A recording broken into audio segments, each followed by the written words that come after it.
And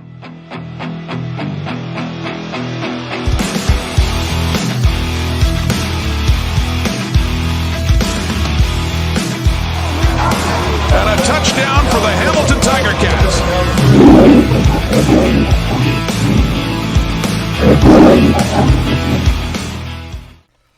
Hey, Rick here from Hamilton Sports Central, and we took some notes for the coach commissioner board meeting that was announced today. So we're going to go over everything. It's 2 pages long.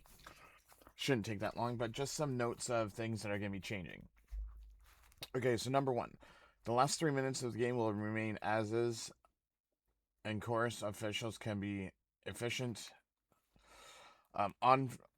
On-field officials will rely less on the replay center with the continuous clock. If it is not clear and obvious, then there will be no injection from the replay center. Proposal for overtime, as reported by Farhan Logi of TSN. If there is no winner after the 2 mini games in overtime, teams will alternate 2-point converts from the 3-yard line. For the Olympics in 2028, the CFL plans to play right through in 2028 of the Summer Olympics, and is to play. So I guess players that go to the Olympics from the CFL teams, the teams will just play without them, or they just won't go. There's the American player draft that was one of the things that they're going to look at. They have landed on sticking with negotiations list, but we'll continue to discuss on the U.S. draft. The commissioner also mentioned that feedback on the U.S. draft proposal was a 10-round draft. Feedback was a lot of resources go to the Canadian and CFL global draft. Ultimately, on cost-benefit basis, it certainly didn't make sense. So basically, they're saying, okay, if we are paying, if we're paying our staff to go scout the Canadian draft and the global draft, you're saying that the owners now have to fork out more money to go scout players for a 10-round draft, for a U.S. draft, which is why it said ultimately on a cost-benefit basis, it currently didn't make sense. If it's not broken, don't fix it. On uniform branding, the back of the jersey patch is staying to help drive revenue for our teams and our league. So if you didn't know, in for the playoffs, on the back of the jersey below the numbers, there was a T-Mobile sponsor. So that's what the uniform branding is, to bring in more revenue for the teams in the league. To be discussed, player compensation, weather delays, free agent communication window, and improving the free agent process each year. So that will be on a year-to-year basis from with what I'm gathering for that. RE expansion. It was not a hot topic, having been motivated. But it doesn't have a timeline. Stadium issues are the biggest issue. There's a significant amount of inbound interest in owners as part of the league. So last I heard it is today is the commissioner, Stewart Johnston, said that we're going to have a 10th team by 2030. It's just a matter of where they're going to play, because Quebec doesn't want them, saying that CFL is not going to work in Quebec City because they have Laval there. Halifax says, well, if you're going to build a new stadium for the Halifax Wanderers for the CPL, if you don't make it big enough to include the CFL, then you'd be a fool not to.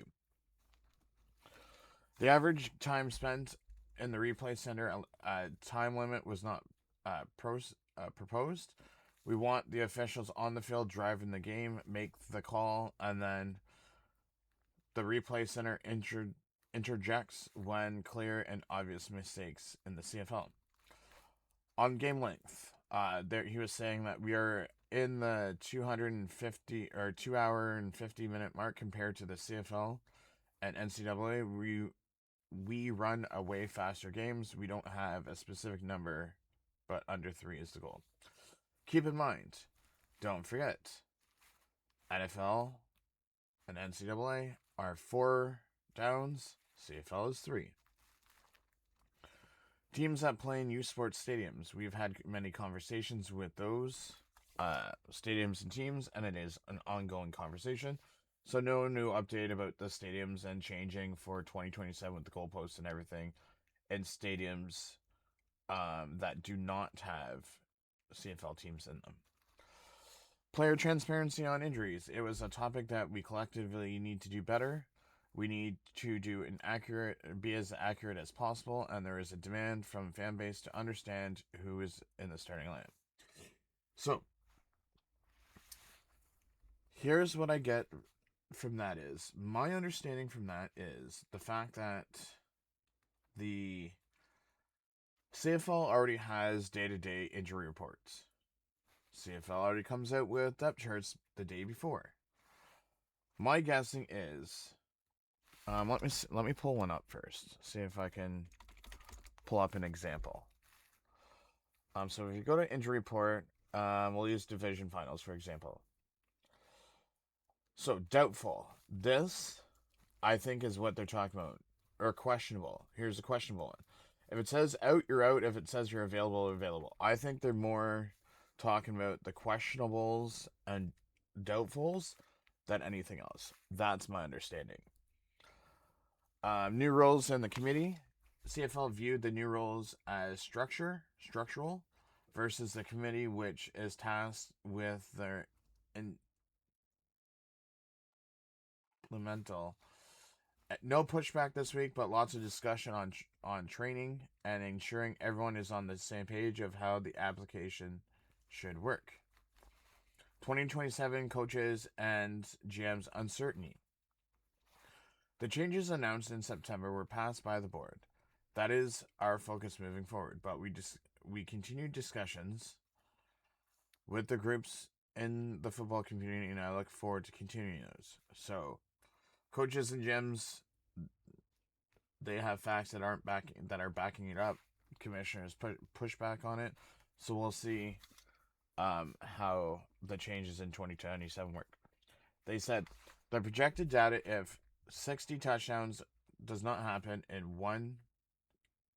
year one, I wouldn't take a 1-year sample as an example, even if we hit 75 more in year one. Coaches and teams need to adjust. So then we're basically back where we were to begin with. If you have more offense, defense is going to change things, and then we're going to be back to where we are now. So it's not like it's going to make a hell of a lot of difference. Dead ball plays. Missed field goals, balls back of the end zone. Balls will stay at the 40-yard line to continue to encourage scoring. And the ball placement will be reevaluated in 2027. So right now, if you miss a field goal, ball bounced out of the end zone, you get to start at the 40. And also, if the other team kicks a field goal, you can take your options to start at the 40 or not. Canadian draft format and fan engagement. We want to make every aspect of our league as entertaining as possible. We ran through a number of ideas related to the draft. No report, but discussions are being held. The final 3-minute being inconsistent from the rest of the changes. There was a lot of talk about no lead is safe and upholding that. We talked about the different models, and we decided that a very unique 3-minute in the CFL, keeping it the same way it is where we landed, which is, anything can happen in that last 3 minutes, and the game does not finish until that clock reaches 0. Player safety. We've had more games played this season by our starting quarterbacks than in any past. I'm very impressed where the league has gone over the last couple of years. The importance of QB development is discussed, but there is no real tactics to report on. The TV or the broadcast deal in anticipation.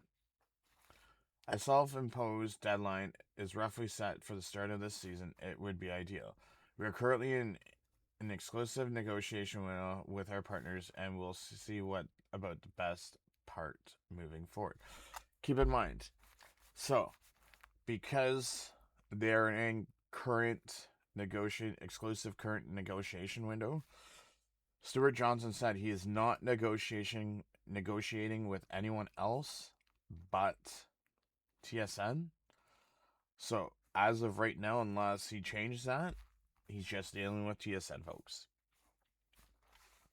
Football ops cap. The topic was raised. We went back and forth to how teams manage costs, and we operate in a world where the majority of our teams are not profitable, but our coaches are important to the development. Discussions is ongoing with our presidents. Coaches comments rule 27 changes. We had great discussions, and data is looking at all the changes together. It's not just one change. Less field goals will be scored and more touchdowns at the expense of field goals based on our data. Salary cap increase. Last year's announcement was unacceptable. I will say I was very pleased, regardless of the timing, that we recognized revenue growth. This year, based on our 25 numbers, I'm excited about where we are headed, and we should hear shortly.